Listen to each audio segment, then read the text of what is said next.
Souljah in the same conversation with a much younger Cornell West, and it's called The Race is Issue, a Crisis in Black and White. It's a Phil Donahue episode. Man, I'm just saying the 80s politically, it was a lot more in your face. This conversation was like was the top discussion at the time. I mean, Donahue was a top show at the time. Donahue was Oprah before Oprah. So we're gonna watch this. Let me see where is it. And I refuse to be discouraged. I refuse to be disempowered by anybody who comes along and tells me that we black folk, with our creativity, with our improvisational sense, do not have the moral courage to link up with other folk who are willing to get us out of the hell in which we find ourselves. So that black people, brown people, people of all colors want to get to the same place.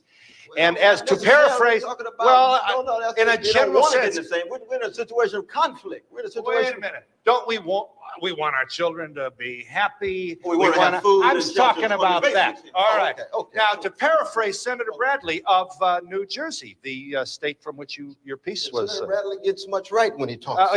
He does, and he, among other things, and he's not claiming to be particularly original with the observation. We can't get there unless we go together. I have a terrible feeling that behind me are some people who do not agree. Excuse me. Senator Bradley of the all-white United States Senate said we can't get there unless we all go there together. Sorry, none of us are where he is. That's number one. Number two, you're making a moral appeal to a country that doesn't have a moral conscience. The question becomes that when white people feel serious and angry and upset about abortion, they come out in the thousands up to the millions to say, this is what we believe about abortion. Where is the white outcry against white racism that murders African people all around this entire globe? It doesn't exist. So who are these white good people? I want to meet them. I want to see them. A few is not enough. But that might be all we can get. That might be all we can get.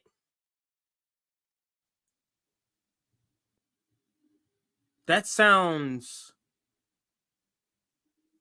like the voice of a person who's very eager to agree to terms with whatever he can get. That sort of thinking to me bleeds into the thinking that sometimes some of the establishment points I got to lean into, like it's Nazi, and other establishment points I can attack, like on Palestine. It's walking that line so you have the ability to show your faces in many different spaces.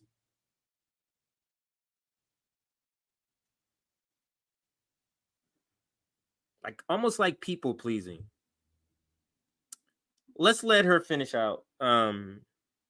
But he gets roasted historically, classically on this video all the time. People always bring it up. It's all over Twitter. It's all over other social media where they call him out. Remember that time Sister Souljah schooled Cornell West? But let's let her finish out.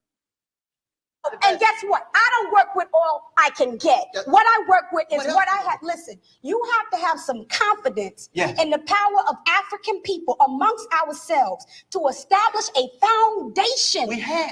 We haven't. We have utter chaos in our cities, and you've got There's to no see black that. institutions we You can build can have a program. I'm not saying we. You hear what he's saying? There's no black institutions, black church?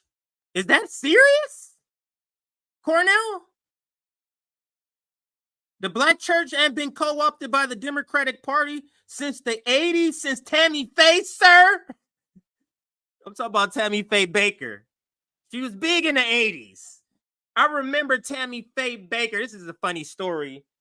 I was young, so I'm a kid in the 80s. I remember her and Miss Piggy from the Muppets. I used to think they were the same person. And I remember jokes of being how both of them wore all this makeup, and it was a joke. But anyway, the point being, since the 80s, and that's the reference. Let's listen. We've built a lot of institutions, and those institutions have not been effective. The majority of millions of African youth in this country are dying mentally, dying spiritually, dying emotionally, dying academically. And you may have a program, Mr. Brown may have a program, but what we got to talk about is an American government that tracks millions of African people who don't go to your program, don't go to Brown's program, millions of African people.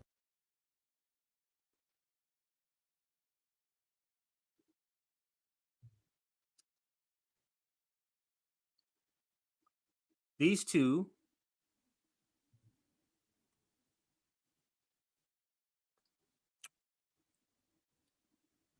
is what represent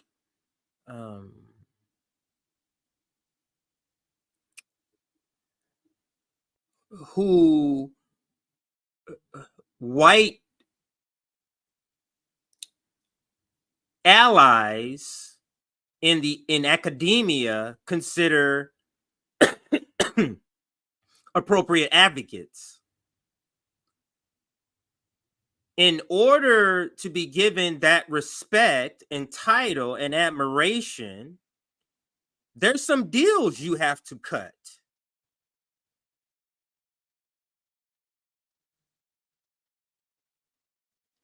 Like, you can't go too far. You can't be too radical. You got to take some of what we're giving you and move along with it. And you can hear it in what Cornel West was sort of advocating here, half measures. That's the deal. It's their job to sell the half measures.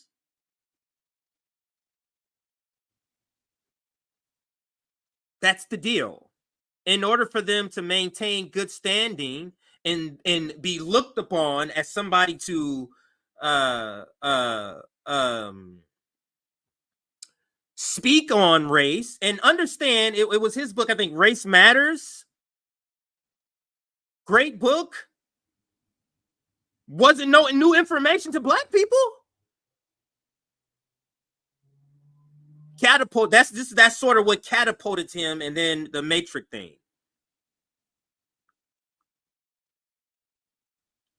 But because his book was sort of like a discovery for white people, and you know how that goes, shit ain't real until they discover it. That Race Matters book, that wasn't no new information to Black people.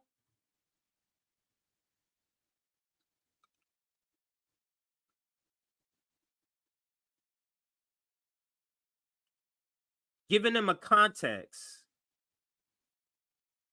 a way to understand, like they're the bridge.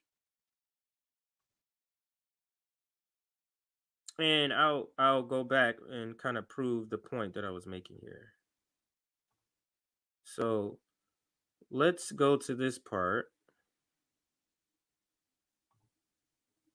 Let's listen to this, and you'll see what I mean, how white establishment, the ones who they feel like they have their hearts in the right places, and they might think people like an RBN, like a Sister Souljah, is too radical.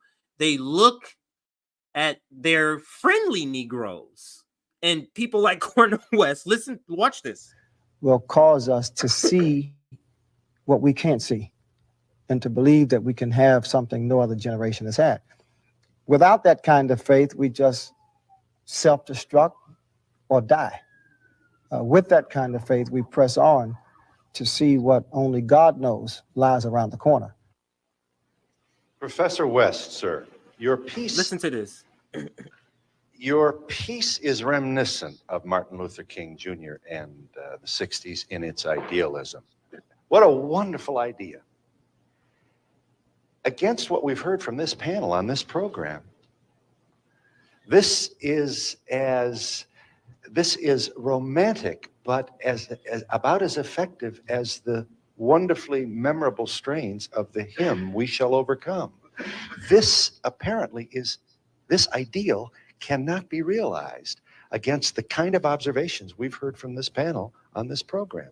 How would you respond? Well, to that? yeah, Phil, I don't believe that. One is because it's all. So I'm gonna, because this is a long conversation and it's too long for me to break down all of this. So I'm gonna try to, make this in a concise version.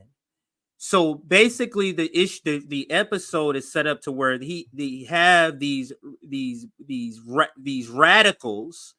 You have radicals and you have more moderates in the Black community who are coming in to talk about race, and you have even like conservatives too. So like real radicals on this show. Sister Souljah was one of them, and it was a lot of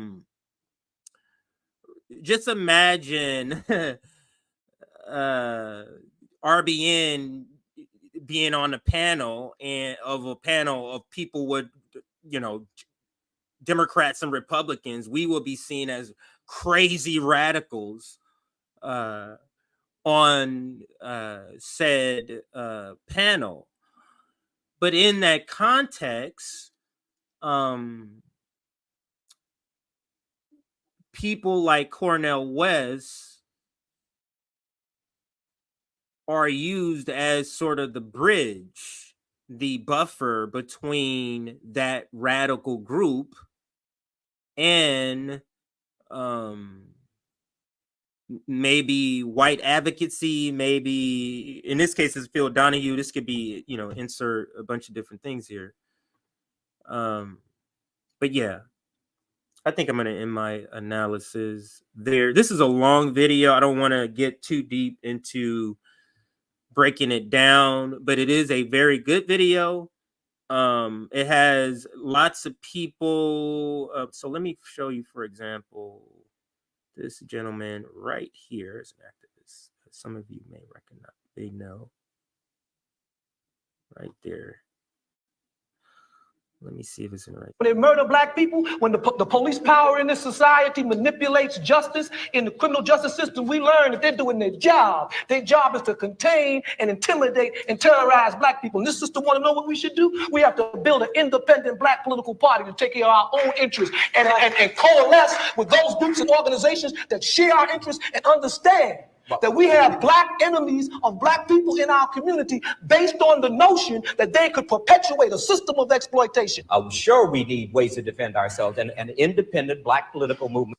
But did you hear the analysis that he just said? Do you understand that analysis touched on people that were in that room?